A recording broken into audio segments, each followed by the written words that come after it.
15 octobre 2015, il est 16h. Guillaume Fourdigné et Gonzague Gru sont nerveux dans leur 206, sur l'autoroute A1. Faut dire qu'ils regardent par la fenêtre leur camion, agricoule quelques mètres devant. Pour le moment, tout va bien. Puis, alors qu'ils rentrent dans Paris, le camion doit freiner brusquement. Et ils finissent par le suivre à Bercy Village, dans le 12e arrondissement de Paris.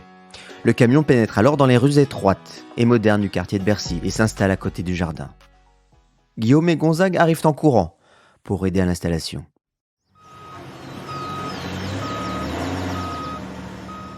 Allez, mettez les sangles. C'est bon ? Go. C'est ici que vous devez mettre le container. Après quelques minutes, le container agricole est posé sur des billes de bois à l'entrée du jardin. Guillaume regarde Gonzague en souriant. On l'a fait, Gonzague. On l'a fait.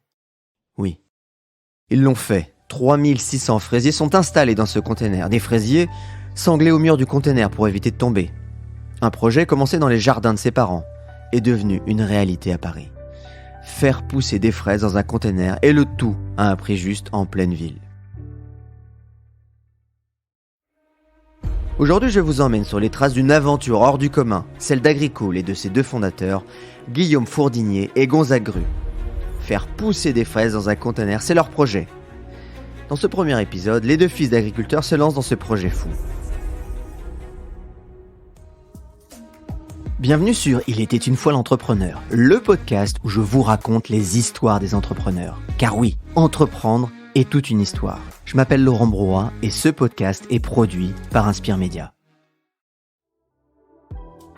En 2014, Guillaume Fourdigné et Gonzague Gru viennent de sortir de leur école de commerce et après quelques expériences pro, ils se lancent comme commerciaux pour Pharmagest Interactive, une société de logiciels pour les pharmacies. Guillaume est à Rouen et Gonzague à Lille.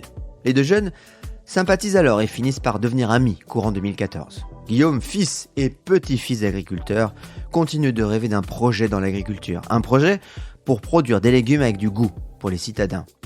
Alors, un jour d'août 2014, il en parle lors d'une soirée d'entreprise dans une boîte de nuit bruxelloise à Gonzague. Alors, Gonzague, il faut que je te parle de mon projet d'agriculture urbaine. De quoi tu me parles ? Oui, je rêve de lancer une technique, un concept pour fabriquer des fruits et des légumes en ville, le tout avec peu de ressources. C'est possible ça ? Oui, ça s'appelle l'indoor farming. Et je rêve de me lancer. Imagine si on arrivait à avoir une fraise avec un vrai goût de fraise. Ok, je comprends pas tout, mais tu sais que le sujet de l'agriculture me touche. Bon, en attendant, tu as vu le chiffre de Baptiste ?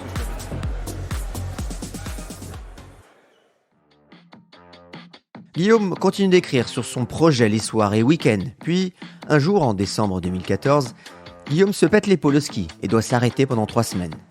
Et il s'investit alors encore plus dans son projet de production de fruits et légumes en agriculture verticale. Ce jour de fin décembre 2014, il appelle même Gonzague pour aller plus loin. Salut Gonz, tu vas bien ? Oui, et toi ? Et ton épaule, ça se remet ? Ça va, c'est encore super douloureux la nuit. Bon, je voulais te reparler du projet d'agriculture urbaine. Je me fais chier dans mon job et cet arrêt de 3 semaines m'a convaincu. Il faut se lancer. Moi aussi j'ai réfléchi. Et j'en ai même parlé avec mes 2 parents agriculteurs. Et ils trouvent l'idée intéressante. Et puis j'en ai marre de faire le commercial pour un logiciel. Quoi ? Tu serais intéressé ? Oui, carrément. J'ai grandi dans une ferme. J'ai la pétence technique et je suis bricoleur. Je suis sûr qu'on peut faire des choses ensemble. Début 2015, Guillaume et Gonzague quittent leur job, mais avec une sécurité puisqu'ils touchent le chômage. Pour se familiariser avec leur projet, ils vont le tester à petite échelle. Ils choisissent les fraises, le fruit de leur enfance. Ils écrivent même leur projet sur une feuille de papier avec 2 questions essentielles. Comment ces fruits peuvent-ils être aussi pauvres en saveur comparativement à ceux provenant du jardin de leurs parents ? Et comment les citadins, qui représentent 80% de la population française, pourraient accéder à des fruits au bon goût sans produits chimiques ou que ces derniers aient parcouru des milliers de kilomètres entre la serre et l'assiette ? Ils commencent par installer donc leur première fraise dans le seul espace disponible, la salle de jeu des enfants de l'oncle de Gonzague à Lille. Les 2 hommes installent une bâche dans la pièce puis créent une tour fermée avec 10 pieds de fraises, un petit circuit d'eau et une LED devant. Ils veulent des fraises avec du goût. Quelques semaines plus tard, les premières fraises sortent. Guillaume est le premier à goûter. Ces fraises sont incroyables.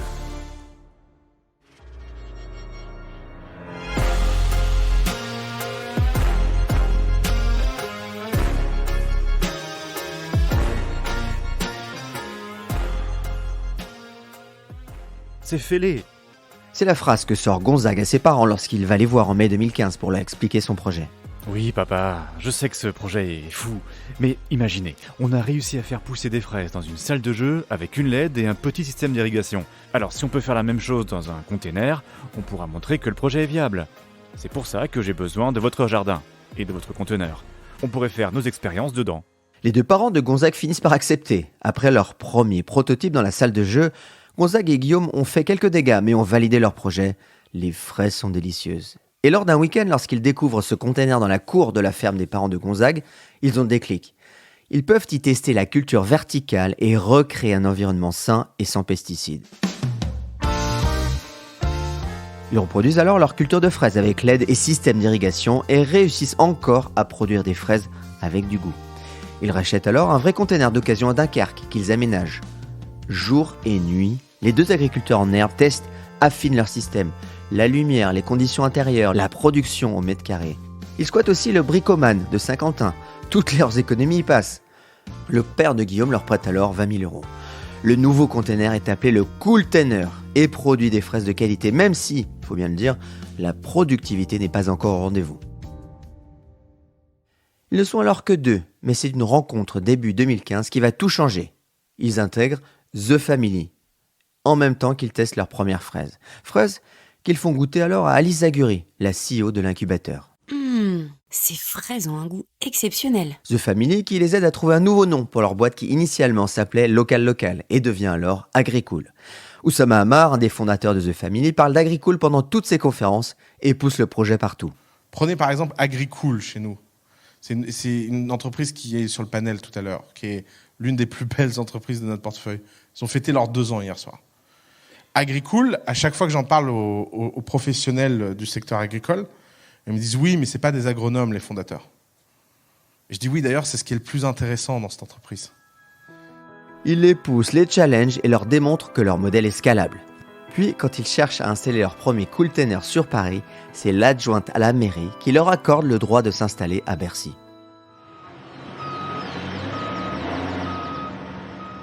Allez, mettez les sangles. C'est bon? Go. C'est ici que vous devez mettre le container. Après quelques minutes, le container Agricool est posé sur des billes de bois à l'entrée du jardin. Guillaume regarde Gonzague en souriant. On l'a fait, Gonzague. On l'a fait. Agricool est officiellement créé en octobre 2015. L'installation de leur Cooltainer à Bercy est un immense succès médiatique.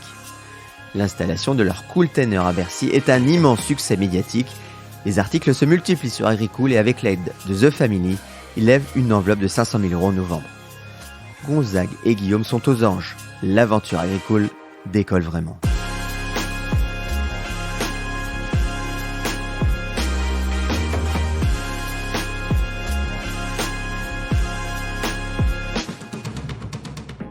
Tout s'enchaîne pour les deux agriculteurs. Entre les médias et le soutien de The Family, la promesse d'Agricool plaît et convainc ses investisseurs. Après un premier montant de 500 000 €, Agricool lève 3,5 millions d'euros à l'été 2016, puis 8 millions en 2017.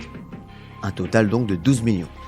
Guillaume est alors à quasi temps plein sur les levées de fonds. Il embarque des fonds prestigieux de la place comme Kima Ventures, le fonds de Xavier Niel, dirigé par Jean de la Roche-Brochard, ou bien celui de Daphne, avec Pierre-Éric Lebovici. Quand vous expliquez à un investisseur que vous avez créé une boîte dans l'agriculture et que vous avez besoin de 3 millions pour faire 1 an de R&D, cela n'est pas évident. 95% des investisseurs ne s'y risquent pas car c'est pas très capitalistique et très risqué. Sauf quelques-uns qui ont un petit grain de folie. Les besoins sont effectivement énormes pour la start-up. De la R&D, mais surtout trouver les premiers salariés, des personnes dont c'est le métier, des agronomes.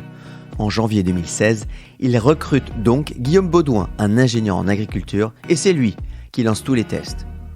Mais ils n'ont pas de locaux et occupent alors les caves de The Family, leur incubateur. Ce premier laboratoire, le KevLab, est fait avec des tentes, mais les conditions sont trop difficiles pour l'agronome qui jette l'éponge après plusieurs mois de tests. Même le chat de The Family vient faire pipi sur les plants de fraises.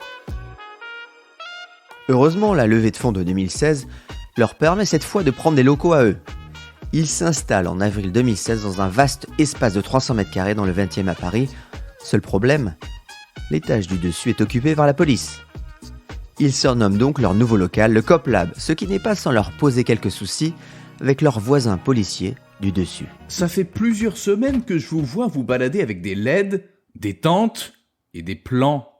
Vous faites quoi exactement ? Non, ne vous inquiétez pas. On cultive des fraises en intérieur et on fait des tests. Ah, avec les collègues, on croyait que vous cultiviez du cannabis. Mais encore une fois, le lieu n'est plus suffisant. L'équipe passe à plus de 10 personnes et les tests avancent vite. Ils tombent alors sur un entrepôt de 1500 m² à la Courneuve.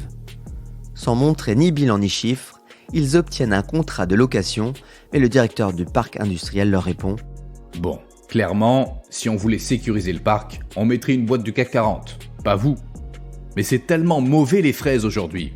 Allons-y. » Ils sont désormais prêts pour lancer la construction des containers de production de fraises. Ils installent leur premier container à Asnières. «